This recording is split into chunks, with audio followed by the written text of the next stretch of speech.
il y a eu des frères et sœurs qui, eux, ont décidé d'en faire aux Tupamaros. Alors, il faut savoir que les Tupamaros, quand les premières actions des Tupamaros ont été faites entre 1962 et 1968, il y a eu un grand soutien, un sentiment de sympathie de la population uruguayenne envers les Tupamaros. Pourquoi?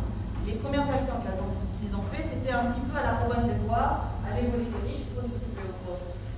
Après, quand ils ont commencé aussi à faire des kidnappings de personnalités, un consul brésilien, un agent américain, un consul britannique aussi qui a été enlevé, là, les gens commençaient à se dire, bon, c'est quoi exactement qu'ils sont en train de faire?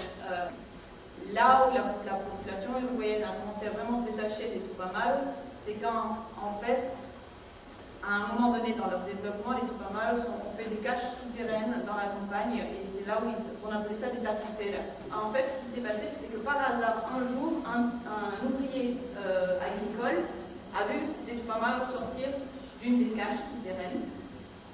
Et là, ça a été un problème, un grand dilemme pour les Tupamaros qui se sont dit qu'est-ce qu'on fait avec ce bonhomme. Et ça a été une grande erreur et ils l'ont tué.